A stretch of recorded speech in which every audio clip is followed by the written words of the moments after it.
우리는 어떤 사람에게 나가서 무슨 말을 할 때 이 말의 내용이 논리적이고 합리적이고 그리고 상대방을 설득할 만한 그러한 논리가 있으면 좋겠다라고 생각할 때가 있어요. 그런데 실제 자기가 주장하는 바가 상대방에게 전달될 때 이치에 맞고 논리적이고 합당하기 때문에 상대방을 이해시키고 설득시키는 것만은 아닙니다. 때로는 이치에 맞지도 않고 논리에 맞지도 않는데 그리고 합리성과 객관성도 결여되어 있음에도 불구하고 먹혀 들어가는 것이 있어요. 왜 그런 거냐? 그것은 바로 관계 때문에 그러합니다. 대표적인 것이 어린아이들입니다. 얘들은 아주 단순하게 돌직구합니다. 밥 줘, 깎아. 그러면 끝나는 거예요. 거기에 무슨 논리나 뭐가 아무 필요 없지 않아요. 단순히 내가 자녀라는 그 일을 하나 때문에 부모에게 무엇을 요구해도 전혀 부담되지 않는 관계성이 상대방을 설득하고 이해시키는 어떤 논리보다도 더 중요한 위치에 있다 이 말이에요.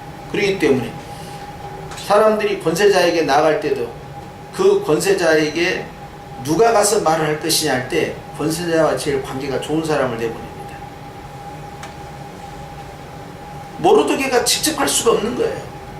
모르드게가 왕에게 직접 나가서 이해시키고 설득시킬 수 없는 거예요. 그렇기 때문에 모르드게가 에스더 보고 네가 나가라. 하나님이 이때를 위해서 너를 부르신 거야. 지금 네가 가서 말을 해야 돼. 하고 에스더를 갖다 붙인 겁니다. 결국 관계성에서 결정이 되는 거죠. 그것을 정확하게 주의했어요. 그렇기 때문에 우리가 하나님 앞에 기도할 때 내가 얼마나 논리적으로 할까? 내가 얼마나 설득력을 가지고 주님 앞에 내 의견을 말씀을 드릴까?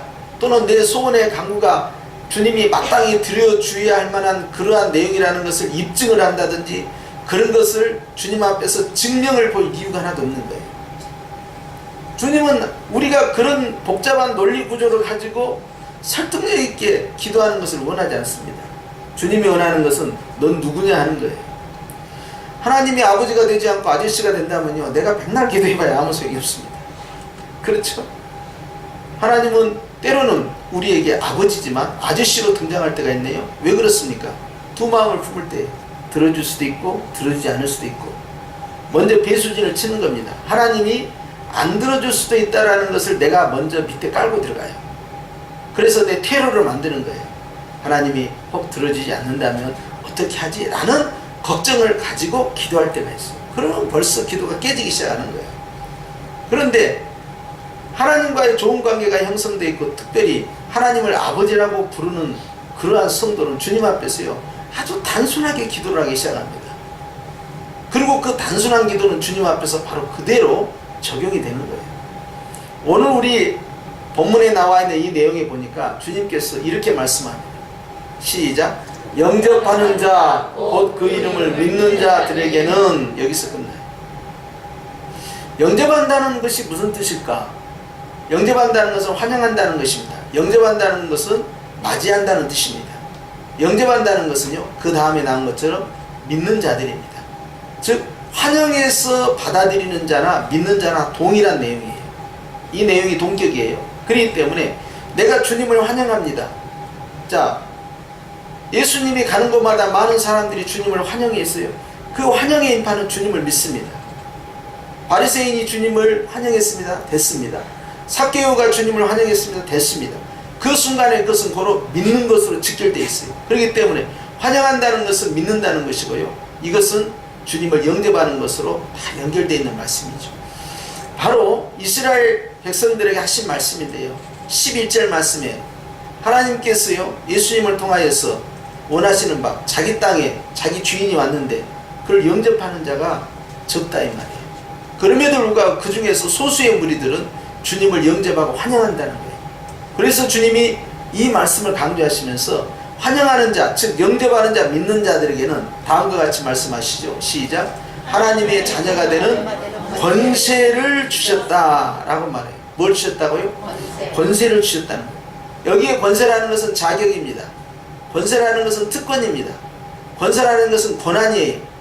권세라는 것은 하나님 앞에서 내가 그렇게 나아갈 수 있는 신분적 변화를 의미하는 것입니다.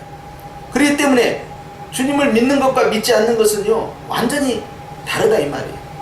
법률적으로 하나님 앞에서 내가 자녀가 됐다고 해서 여전히 그 자녀의 권세가 나타나는 것이 아니라 기도하는 성도가 하나님 앞에 나아갈 때 내가 가지고 있는 그 권세를 가지고 나가느냐 나가지 않느냐가 결정되는데요. 그것은요 법률적으로 내가 하나님을 아버지라고 부르고 신분상으로 내가 주님을 믿는다 하면서 내가 기도할 때 자녀의 권세를 가지고 기도하는 자는 복을 받는 것이고, 내가 자녀임에도 불구하고 자녀의 권세, 자녀의 특권, 자녀의 자격과 권한을 행사하지 못하면 그것은 하나님 앞에 응답이 될 수가 없다 이 말이에요.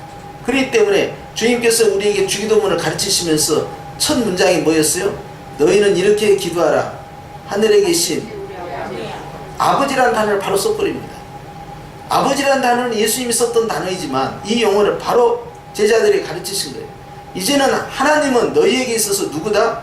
아버지라는 뗄래야 뗄 수 없는 혈육의 관계처럼 말이죠. 아주 친밀성을 유지해 주는 거예요. 그래서 하나님께서는 우리를 향하여서 자녀라고 칭하시고, 때로는 신부라고 칭하시고, 때로는 친구라고 칭하시고, 이런 관계를 통하여서 아주 가까운 관계, 친밀한 관계를 말씀하시는데, 하나님께서 우리에게 자녀라 하시면서 하나님을 향하여 아버지라고 부를 수 있는 관계성을 먼저 만들어 놓는 거죠. 그렇기 때문에 우리가 무엇을 기도하기 전에 하나님은 나에게 누구이고 나는 하나님 앞에 누구냐라는 것을 정리를 하고 나아가야 된다 하는 것입니다. 할렐루야. 특별히 여기 말씀에 믿는 자라고 되어 있는데, 이것은요 그냥 내가 하나님 앞에서 주님을 영접하는 단순한 상황이 끝나는 것이 아니라 그 믿음을 끝까지 유지해 나가는 사람을 말해요. 그래서 이것은요 과거에 내가 하나님을 믿었는데 그 하나님 믿는 믿음이 지금까지 유지된다는 뜻이에요. 그렇기 때문에 이것은요 문법상 들어가면요 수동태가 아니고 능동태입니다. 주님 앞에서요 내가 소극적으로 따라가는 것이 아니에요. 적극적으로 주님을 따라가는 거예요. 적극적으로 주님을 의지하고 나아가는 거예요. 그런데 주님께서 그러한 자들에게 자녀의 특권을 주셨다는 거예요. 그냥 기도하는 것이 아닙니다. 자격 있는 자가 기도하라는 거예요. 그냥 하나님 앞에 나아가는 것이 아닙니다. 분명한 권세를 가지고 주님께 나가라는 거예요. 그렇기 때문에 왕이 부르지 아니하는데 자기가 임의적으로 판단을 해서 왕의 의전에 들어가면 이것은 왕을 살해할 의도를 가지고 있다 라고 판단을 하고 바로 직결처단이 되는 거예요. 그렇기 때문에 왕이 의전에 들어오는 사람을 향하여서 자기가 가지고 있는 왕권의 상징인 금호를 그 사람 앞에 내어 밀어야만이 그 사람이 생명을 부지하고 왕 앞에 나가서 금호를 터치를 하는 거예요. 그것이 바로 에스더가 썼던 방법이죠. 과연 금호를 내느냐 내지 않느냐 이 말이에요. 그만큼 왕은 아무나 만날 수 없지만 왕은 만날 사람을 꼭 만난다는 것이죠. 그러한 구조를 통해서 주님께서 우리에게 자녀 다음에 그냥 단순히 하나님을 믿으면 자녀가 된다, 예수님을 영접하면 자녀가 된다, 예수님을 환영하면 자녀가 된다, 끝나지 않고 자녀의 자격, 자녀의 특권, 자녀의 권세를 강조하고 있습니다. 그렇기 때문에 주님 앞에서 우리가 기도할 때마다 마음의 의심을 떨쳐낼 수 있는 것이 나는 누구이고 내가 기도하는 하나님은 누구이냐라는 것을 정리를 해야 한다는 거예요. 할렐루야. 오늘 여러분들이 기도할 때 만약 내가 내 기도를 주님이 들어줄 수도 있고 들어주지 않을 수도 있는데 라는 생각이 들어오는 순간 우리는 자녀의 권세를 행사하지 못하고 있는 것입니다. 자녀는 하나님 앞에서 이 권세를 주님 앞에 온전히 들었어야 되는데 그것을 한 마음으로 가야 되는 것이에요. 하나님께서 들어주지 않을 거라는 생각을 하는 순간부터 사단은 우리의 마음에 의심을 갖다 놓는 겁니다. 물론 주님께서는 우리가 구한 것을 다 들어주시지 않는다는 말씀도 있고, 또 우리가 정욕으로 쓰려고 하는 것을 주님께서 그것을 응답해 주지 않는다는 말씀도 있지만, 그러나 기본적으로 기도하면서 내가 기도한 것이 혹 응답될 수도 있고 혹 응답되지 않을 수 있다라는 걸 처음부터 배수제를 치고 들어가게 되면 기도의 집중력을 상실해버리고 합니다. 그러니까 사단이 계속 건드는 거예요. 야, 이거 들어줄 수도 있고 안 들어줄 수 있는데 네가 이렇게 기도한다고 해서 하나님께 들어주실 것 같아? 안 들어주시면 어떡해? 안 되면 말고 들어주면 좋고, 이렇게 하면서 기도의 힘을 약화시키는 거예요. 주님은 그걸 원치 않죠. 주님은 한 방향으로 가기를 원해요. 그렇기 때문에 마가복음 10장 24절 말씀에 너희가 하나님 앞에 구할 때 그것이 이루어질 줄로 믿고 조금도 의심치 아니하면 그대로 되니라. 이것이 자녀의 권세예요. 그러면서 주님은 23절에 말씀하실 때 하나님을 믿느냐? 나를 믿으라 그래요. 주님은 동일한 믿음을 요구하는 거예요. 예수님 앞에서요, 우리가 자녀의 권세를 획득한 사람들은 내가 구하는 것이 이루어질 줄로 믿고 구하는 거와 믿지 못하고 기도하는 것은 자녀가 되는 권세를 행사할 것이냐 자녀의 권세를 포기할 것이냐 결정돼요. 왜 자녀가 중요하냐면요, 따라서 합시다. 자녀는 상속자다. 상속자라는 건 뭡니까? 아버지 것이 내 것이 되는 권세예요. 내가 내 것 달라고 하는 거예요. 지금 하나님께서는요, 가장 좋은 때에, 가장 적절한 때에 우리에게 가장 좋은 것을 주십니다. 그런데 아버지께서는요, 예수님을 통하여 내 것이 네 것이고 네 것이 내 것이라는 거예요. 이걸 분명히 말씀합니다. 이것이 바로 에베소 3장 18절에서 19절에 나와 있는 말씀이에요. 그리스도의 사랑 안에 있는 자는 아버지의 모든 충만한 것이 다 너희 것이 된다는 거예요. 이것이 사도의 축복권입니다. 그렇기 때문에 우리는 그 권세 아래에서 기도하는 거예요. 나는 지금 주님 앞에서 구하는 것이요, 나에게 없는 것을 구하는 게 아닙니다. 예수님을 영접한 사람은 모든 축복을 다 받은 사람이에요. 그렇기 때문에 내가 하나님 앞에서 자녀의 권세를 행사한다는 것은 내 것을 구하는 거예요.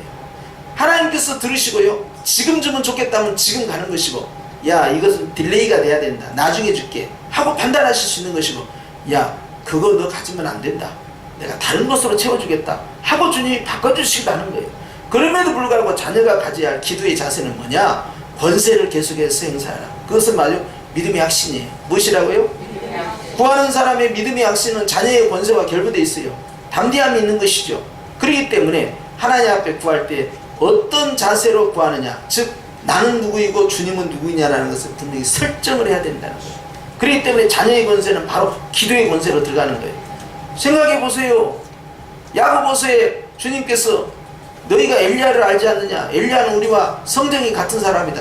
너나 나나 똑같은 인간이다 그 말이에요. 그럼에도 불구하고 엘리야는 하늘문이 열렸다. 3년 6개월 동안 닫혔던 것이 열려버리고 열렸던 것이 닫혀지는 역사예요. 자, 그러면 누구는 응답받고 누구는 응답받지 못하느냐?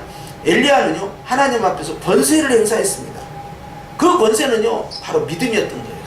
하나님이 주신 것에 대한 수호에 의심도 없었던 것입니다. 그렇기 때문에 주님 앞에 구할 때 조금이라도 의심하는 자는요, 하나님 앞에 응답받을 수 없다라는 사실이에요. 할렐루야. 오늘 밤에 여러분이 기도할 때 이 자녀의 권세가 충만히 나타날 축원합니다. 이야, 하나님이 안 들어주시면 어떻게 하지? 오늘 이 밤에 내가 구하는 거, 내가 지금 한두 번 구하는 것도 아닌데 그저 내가 바라는 것으로 끝나버리면 어떻게 하지? 그 순간에 사단은 우리를 넘어뜨리는 거예요. 그런 생각을 자꾸 이겨내야 돼요. 사단은요, 우리로 하여금 주님 앞에서 이 자녀의 권세를 행사하지 못하게 하고 믿음의 능력이 나타나지 못하게 하는 것이에요. 그렇기 때문에 주님께서 할 수 있거든이 무슨 말이냐 그런 거예요. 아니 주님이 할 수 있다라고 하면 할렐루야 아멘 하면 될 거 아니에요. 그런데 베드로는 어떻게 했습니까? 깊은 곳에 그물을 던져라 그러니까, 주님 제가 밤새도록 그물을 던졌지만 아무 고기도 잡지 못했습니다. 그 말 속에는, 주님 제가 이쪽 분야는 전문가인데요, 깊은 곳에는 절대 고기가 없어요.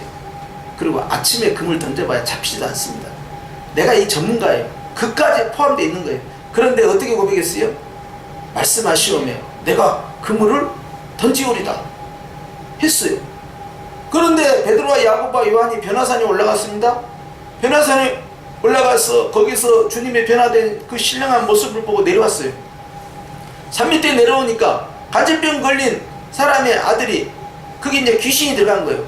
막 발작을 시작해가지고 제자들이 말이죠, 능력과 권세를 가졌음에도 불구하고 고치지를 못하는 거예요. 귀신아 물러가라 해도 이거 꼼짝도 안 하고 말이에요. 간질병이 나가라 해도 나가지도 않고, 이거 복잡해진 거예요. 예수님이 오니까요, 난리가 났던 거예요. 그러니까 이제 제자들이 당황한 거죠. 그래서 아니 주님 이거 안 고쳐지는데요, 쩔쩔매고 있는 것이죠. 그때 그 아이의 아버지가 그래요. 예수님 보더니, 아이고 예수님 오셨구나. 예수님 할 수 있거든 우리 아들 좀 고쳐주시옵소서. 그러니까 예수님께서 정색을 하시는 거예요. 할 수 있거든요 무슨 말이야? 이 말은 당신의 제자들이 권세를 행사하지 못했습니다.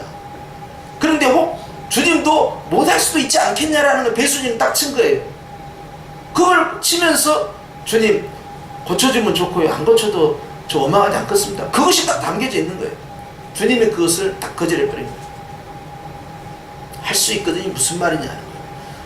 믿는 자는, 즉 네가 믿는다면 눕지 못할 일이 없다는 거예요.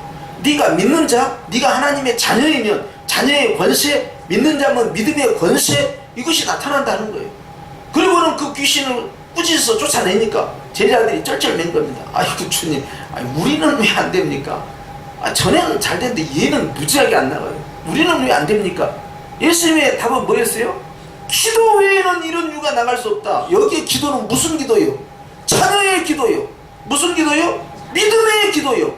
무슨 기도요? 확신의 기도요. 왜 안 된다라는 것을 마음에 까냐고요. 그러니까 이 마귀가요, 벌써 스게와의 두 아들을 말이에요, 제어하면서 말이죠, 둘게 패면서 말이죠, 이제 귀신이 하는 말이 똑같은 말이에요. 내가 예수도 알고 바울도 아는데 넌 누구냐? 그런 거예요. 왜? 이 사람이 그 마음 가운데 예수님을 영접하지 않으면서 바울이 믿는 예수의 이름을 빙자하여 내가 명하니 더러운 귀신아 나가라 하고 그것을 똑같이 퍼포먼스를 하는 거예요. 이것이 안 먹혀 들어간 겁니다. 귀신이 귀신같이 알고 말이죠. 또 예수 안 믿잖아. 너 자녀의 권세가 없잖아 하는 것을 이미 안 거예요.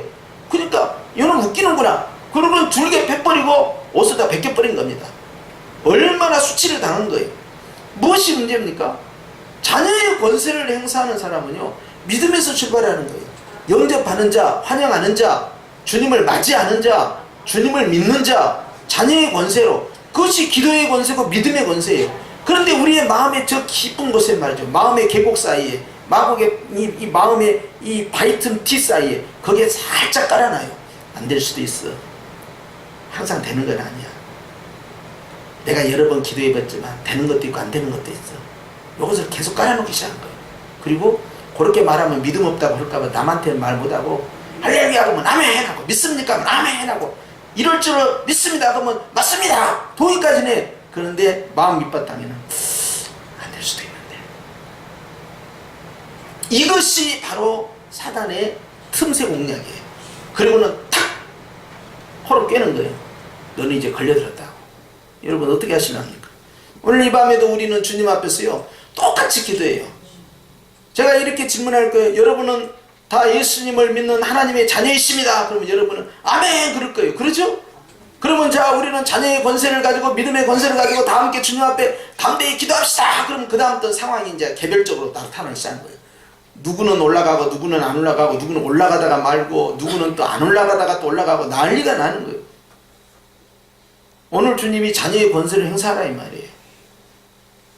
믿음의 능력이라는 거예요. 어떻게 할 거냐 이거예요. 할 수 있거든요. 왜 나오냐 이 말이에요. 왜 두 마음이 들어오냐 이 말이에요. 그것도 다른 사람의 눈에 띄지 않게끔 슬그머니. 이렇게 되면서 아무것도 진행을 못하는 겁니다. 이렇게 내 안에 이룰 수 없다라는 패배감이 딱 자리를 잡고요, 응답이 안 될 것, 하나님께서 과연 들어주실까? 안 될 수도 있잖아. 이런 것들 때문에 결국 이 영적 싸움에서 항상 밀려나는 겁니다. 다시 한번 말씀드리지만 자녀라는 것은 상속자입니다. 상속자라는 것은 아버지 것이 내 것이에요. 아버지의 모든 충만한 것이 너희에게 있기를 원한다고 그랬어요. 하나님의 것을 내가 지금 요구하는 것이 아니라 나에게 이미 허락하신 상속권을 내가 행사하는 거예요. 그런데 주님께서요, 이 상속권을 허락하실 때요, 우리에게 가장 좋은 때에 가장 좋은 것을 주시기 때문에요, 우리는 정확한 포인트를 몰라도요, 나는 청구할 수 있는 거예요. 예수님이 그걸 요구하셨어요. 너희가 아버지께 기도할 때 내 이름으로 구해라. 자녀의 권세입니다. 그의 이름을 믿는 자들에게는 하나님의 자녀가 되는 권세예요. 예수의 이름으로 나가서 예수님의 권세를 써서 너희가 구하고자 하는 그것을 얻어내라는 거예요. 거기에 다른 단서 조항이 있지 않아요. 너희가 믿는 자라면, 너희가 하나님의 자녀라면 너희의 상속권을 행사하라는 거예요. 왜? 아버지 것이 바로 네 것이기 때문에. 그렇기 때문에 영생을 우리가 이미 가졌다는 것은 무엇입니까? 여러분, 이건 굉장히 중요한 문제입니다. 예를 들어서요, 여러분 우리 각 가정에 TV도 있고 냉장고도 있고 세탁기도 있고 또 침대도 있고 테이블도 있고 여러 밥솥도 있고 그런다고 해봐요. 그런데 애기가 와가지고 이건 누구 거야? 애기가 물어요. 그럼 엄마 아빠는 뭐라고 대답합니까? 아빠 거야, 엄마 거야, 네 거야 이렇게 합니까? 우리 거야 그래요. 이것은 누구 거야? 이것도 우리 거야 그래요. 그러면 이것은 누구 거야? 그러면 이것도 우리 거야 그런 거예요. 그러죠? 그런데 집 전체를 가리켜서 그 이름이 아버지 이름으로 돼 있던 어머니 이름으로 돼 있던 누구 공동 이름으로 돼 있던 주택 이름이 뭐라고 돼 있을 거 아니에요. 근데 애가 묻습니다. 이 집은 누구 거야? 그러면 아빠 거. 이렇게 하는 사람 있어요? 아니면 아빠하고 엄마가 공동명의야. 법원에 가면 등기 다 나와. 막 이렇게 설명합니까? 이것은 다 우리 거지. 그리고 우리 이쁜 아들 거지. 이쁜 딸 것이지. 이렇게 대답하잖아요. 똑같은 이치예요. 분리할 수 없다는 거예요. 아버지 것이 내 것이 되는 순간이에요. 그렇기 때문에 주님 앞에서 구하는 겁니다. 하나님께서 나에게 이미 다 주셨는데요. 하나님이 전체를 다 주셨어요. 하나님이 전체를 다 주셨다. 아버지 것을 나에게 다 주셨다라는 그 상징이 뭔지 압니까? 그 대표적인 명제가 그것이 바로 영생이에요. 영생은요, 다 줘버린 거예요. 하나님이 나를 다 줘버린 거예요. 예수 그리스도를 영접하는 자는 예수님을 통하여서요, 안 잊은 것이 없어요. 모든 걸 다 줘버린 거예요. 그러니까 이미요, 우리는 공동 소유가 돼버리고요, 내 것은 당연히 아버지 것이고, 아버지 것은 예수님 안에서 다 내 것이 돼버리는 순간이에요. 근데 그것이요, 죽어서가 아닙니다. 예수님을 영접하는 그 순간이에요. 여기 본문 말씀처럼 영접하는 자 지금이에요. 그의 이름을 믿는 자들은 지금이에요. 이미 네가 믿고 있다면, 네가 영접하고 있다면, 환영하고 있다면, 맞이하고 있다면 이미 시작이 되었다는 거예요. 뭐가? 자녀의 권세가. 뭐가? 상속권이 이미 시행이 됐다는 거예요. 그렇기 때문에 주님께서는 그것을 행사하라는 것입니다. 기도는요, 가장 중요한 것이 하나님과 나와의 아름다운 대화예요. 그리고 그 대화 가운데 내가 주님께 드리는 것도 있고, 주님이 나에게 주시는 것도 있고요, 내 뜻을 주님 앞에 맞냐고 물을 수도 있고요, 주님의 뜻이 무엇이냐고 헤아리기도 하는 거예요. 그런데 이게 중요한 건 그겁니다. 주님과 내 것이 분리되지 않는다는 사실이에요. 하나이기 때문에. 그래서 성령님께서 너는 내 것이다 하는 증거로 성령의 인침의 역사, 도장 찍는 역사, 소유권의 역사를 위해서 어디 오셨다고요? 마음에 오신 거예요. 마음을 지성소로 삼으시고 육체를 성전 삼으신 주님은요, 그것은 너는 내 것이라는 소유권을 행사하는 것이고요, 그리고 거기서 끝나지 않습니다. 성령님을 우리는 모셨지만 다른 한편으로는 성령님을 소유한 자가 된 거예요. 그러면 주님은 누구의 것이 됩니까? 주님은 내 것이 되었네요. 나는 주님 것이 되었네요. 그래서 예수님이 말씀한 거예요. 요한복음 15장에 내 말이 너희 안에 거하고 네가 내 안에 거하면 네가 무엇이든지 원하는 대로 구하라 한 거예요. 이거 중요한 거죠. 결국 관계성에 있어서요, 하나가 돼버린 거예요. 연합, 하나가 되었다는 거예요. 그렇기 때문에 주님 안에서 하나가 되는 관계를 주님이 말씀하실 때 나는 머리요 너희는 몸이다, 이것은 하나의 인격체를 설명하면서 그렇게 말씀한 거예요. 분리될 수 없는 겁니다. 머리만 있다든지 몸이 있다든지 상상할 수 없는 거죠. 붙어있을 때 하나잖아요. 온전해지잖아요. 그런데 주님 나와의 관계성을요, 서로의 공동 소유로 만들면서 우리는 한 몸이라는 걸 만드는 거예요. 그래서 주님께서 우리에게 하나됨의 역사로 바로 머리와 몸이다라고 말씀하신 거죠. 지금도 주님은 우리에게 자녀의 권세를 계속 요구하셔요. 이제 상속권자로서 이 자녀의 특권을 가지고, 권세를 가지고, 지위를 가지고, 신분을 가지고 주님 앞에 구할 때 어떻게 하실랍니까? 주님 제발 주시옵소서. 안 주시면 안 되는데요, 주님. 예? 마치 말이죠, 이 빚진 사람이요, 이 빚을 갚기 위해서 돈을 빌려준 사람한테 와가지고 사정하는 것처럼, 아니면 아무 관계성이 없고요, 왕과 백성의 관계에서 와가지고 아이고 왕이시여 제발 들어주시옵소서, 이런 관계입니까? 이건 다 아니라는 거죠. 주님이 우리에게 원하는 것은 그것이 아니라는 거예요. 하나님의 자녀의 관계라는 것은요, 이제 권세가 작동되기 시작하기 때문에 주님 앞에 기도할 때요, 우리의 마음 가운데 믿음의 확신이 있어야 됩니다. 주님께서는 오늘 또 그런 기도를 듣기를 원하셔요. 주님 눈치 살살 봐가면서 들어주시면 좋겠는데, 안 들으시면 안 되는데, 이것도 아니고요, 마치 주님이 남처럼 막 기도하는 그것도 아니에요. 주님이 들어줄 수도 있고 안 들을 수 있다, 두 마음도 아니에요. 주님은 오직 하나됨의 역사가 나타나길 원하는데, 바로 아버지 것이 내 것이 되고 내 것이 아버지 것이 되는 역사의 기도가 이 밤에 있기를 원하는 거죠. 그러니 기도할 때 주님 앞에서 담대히 기도하셔야 되겠죠. 담대히 기도한다 하는 말은 당당히 기도한다 하는 뜻도 있어요. 두려워하지 말라는 거예요. 마치 우리 주님께서 우리에게 주시지 아니할 것처럼 초조하지 말라는 거예요. 긴장하지 말라는 거예요. 아버지는요, 아들을 주셨는데 더 못 줄 것이 없다는 거예요. 왜? 이 세상의 모든 영의 세계, 육의 세계는 하나님께서 아들 대신 말씀으로 다 창조를 하셨기 때문에요. 말씀을 주신 주님께서는요, 더 못 줄 것이 없는 거예요. 모든 것이 다 우리에게 주어졌다는 사실이에요. 그렇기 때문에 주님을 맞이하고 모시고 소유한 사람에게 부족할 것이 있다 없다? 없다는 사실입니다. 그럼 이 밤에 어떻게 기도해야겠어요? 없는 자처럼 기도하겠습니까? 있는 자처럼 기도하겠습니까? 못 받을 자처럼 기도하겠습니까? 이미 받은 자처럼 기도하겠습니까? 하나님 앞에서 확신을 갖고 기도하는 담대함이 필요하다는 거예요. 그렇기 때문에 그 믿음이 능치 못할 일이 없다는 거예요. 그건 당연한 것이죠. 왜냐하면 바로 자녀의 권세가 작동이 됐기 때문에 하나님은 그 일을 이루시겠다는 거예요.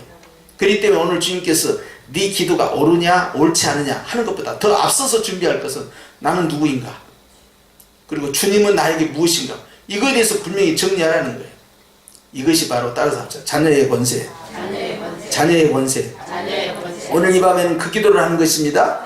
그래서 하나님 앞에 담대히 기도하는 저와 여러분이 되어서 오늘 주님 앞에 아름다운 응답의 역사가 있기를 주님을 축원합니다. 그리고 매사에 범사에 기도를 할 때도 여러분 주기도문을 잊으면 안 돼요. 하늘에 계신 우리 아버지요, 이 속에 모든 것이 다 들어있는 거예요. 그러면 나는 무엇이냔 말이에요. 하나님이 나의 아버지고 내가 아버지의 자녀이면 그러면 그 다음은 어떻게 되느냐 이 말이에요. 두말하면 잔소리예요. 아버지는 다 허락하시고 영생을 주신 주님이 안 주실 것이 아무것도 없어요. 다 주신다. 두려워하지 말고 고민하지 말고 낙심하지 말고 담대히 주님 앞에 말씀드림으로써 여러분의 이 답답했던 마음들이 완전히 풀어지는 역사, 모든 환경 가운데서 담대해지는 역사가 있기를 주의 이름으로 축원합니다. 함께 기도드립니다.